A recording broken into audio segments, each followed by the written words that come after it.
Vamos ver mais uns exercícios, então, da nossa revisão. O 6, o 7 e o 8.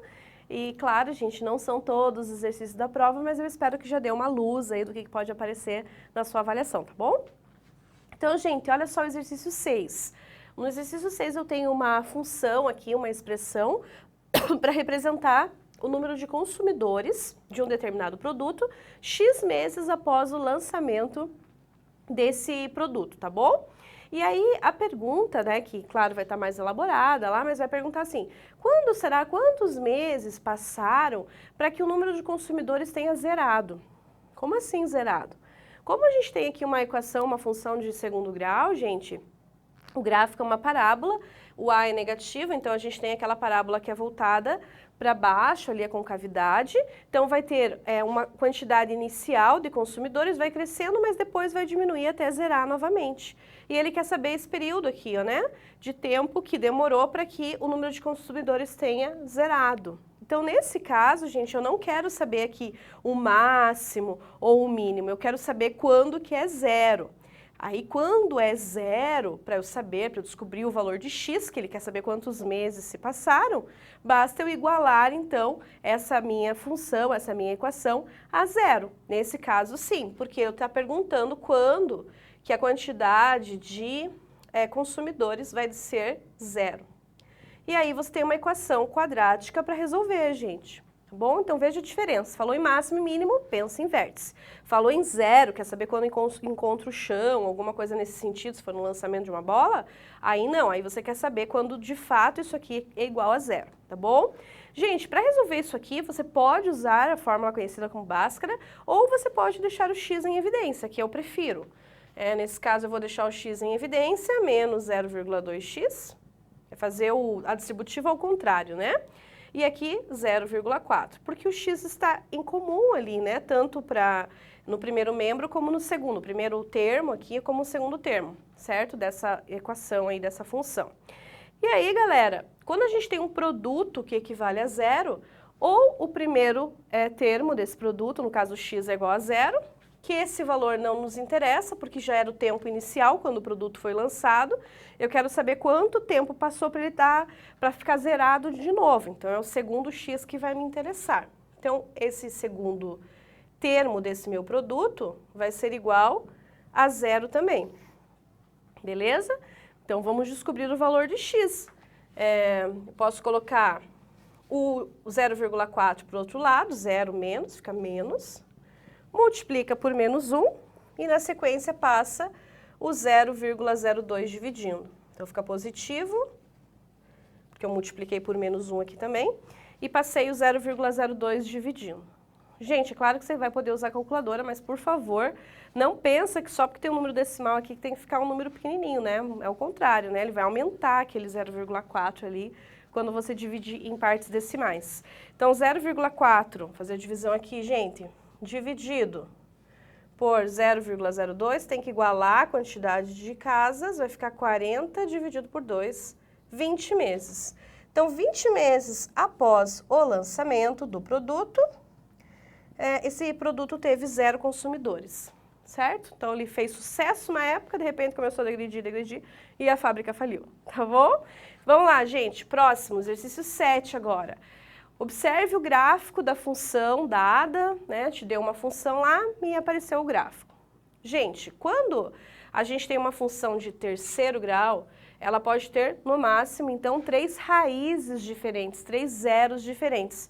E nesse gráfico, você observa os 3 zeros dessa função, as 3 raízes bem especificados. É o menos 4, o menos 2 e o 2. Então, pode aparecer lá na sua prova o gráfico de uma função e perguntar quais são as raízes dessa função. Quais seriam as raízes dessa minha função? O menos 4, o menos 2 e o 2. Professora, o menos 3 não é raiz? Não, né? Raiz, gente, é quando o y é igual a zero e não quando o x é igual a zero. Então, as raízes sempre vão ficar aqui na linha das abscissas, na linha do x. Menos 4, menos 2 e 2 são as únicas raízes dessa função. Como é que eu sei que só tem essas? Porque é uma função de terceiro grau, pode ter no máximo 3 raízes distintas. No caso desse gráfico, todas as minhas raízes aqui são números reais. tá bom? Apenas por curiosidade para vocês, gente, só de olhar o gráfico eu já sei o valor do D.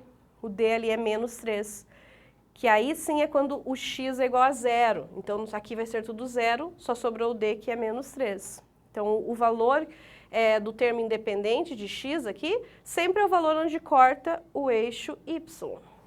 Tá bom? Fica mais de curiosidade para você. O mais importante é que você saiba, pelo gráfico, identificar quais são as raízes dessa função aí. Bem fácil, bem tranquilo, apenas olha a linha do x, tá bom, gente? Que é quando y é igual a zero. Isso que é a raiz.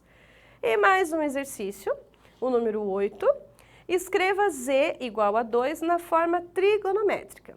Então, gente, esse, na verdade, eu já vou falar de um real ali com vocês, mas é mais uma pegadinha, porque, na verdade, você tem um número que é real e você quer escrever ele na forma trigonométrica. Toda vez que você tiver um número real, a forma trigonométrica vai ficar bem facinha, gente. Basta você usar como módulo, qual que é o módulo do 2? O próprio 2. E aí, gente, lá naquela forma trigonométrica, lembram? Cosseno mais i seno? O valor do ângulo sempre, nesses casos, ficará zero, mas eu vou explicar, claro, por quê, né? Mas aí é bem tranquilo para você. Apareceu um número real, a parte trigonométrica, a forma polar desse número real, vai ser o próprio número, e aí o resto vai ser no formato do polar, só que com 0 graus sempre, independente de qual for o número. Se cair lá na sua prova z igual a 5, vai ficar 5 cosseno de 0 mais i seno de 0. Se ficar 1000, o número que você aparecer lá, vai ficar 1000 cosseno de 0 e seno de 0. Mas agora eu vou explicar por quê, né? Porque senão você vai achar que eu estou mentindo para você aí. Então vamos entender por que fica 0. E aí com isso a gente acaba relembrando também como que transforma da forma algébrica para a forma polar. Então, gente, para transformar da forma algébrica para a forma polar, primeiramente vamos lembrar qual que é a forma algébrica, A mais BI.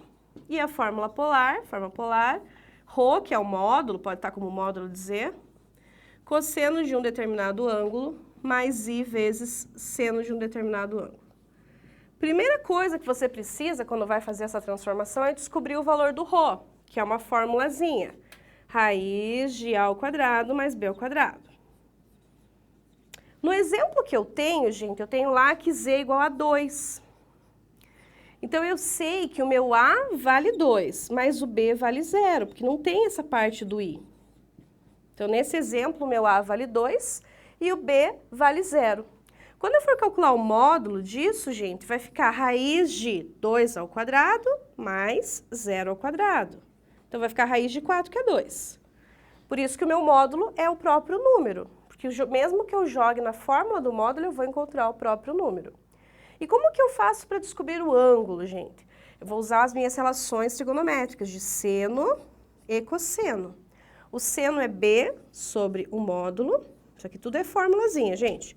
E o cosseno tem formulário na prova. Para quem está perguntando aí, tem. Escutei daqui a sua pergunta, gente. Então, veja lá, o B, nesse caso, é 0, então o seno, gente, vai ficar 0. O seno de um determinado ângulo é 0. E o cosseno desse ângulo vai ficar como, gente? O A vale 2 e o módulo também vale 2. Então, o cosseno é 1. Por isso que dá 0 graus. Por quê? Porque quando que o seno equivale a 0 e o cosseno 1? Lembram do ciclo trigonométrico, gente? Olha lá, o cosseno vale 1 aqui, quando é 0 graus. E aqui também o seno vale 0, certo? Então, eu sei que é 0 graus o meu ângulo, já que o cosseno deu 1 e o seno deu 0. Resumindo, apareceu só um número, sem a parte imaginária, pode fazer a forma polar tranquilamente. Coloca o mesmo número, abre parênteses, cosseno de 0, mais I, seno de 0. Se não for só isso, tiver valor de B, você tem as outras aulas aí para ver que tem vários exemplos, que aí tem que fazer análise do estudo do sinal e tudo mais para determinar o ângulo. Beleza?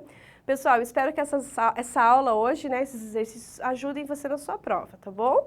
Bons estudos para você e estou sempre à disposição na tutoria. Até mais!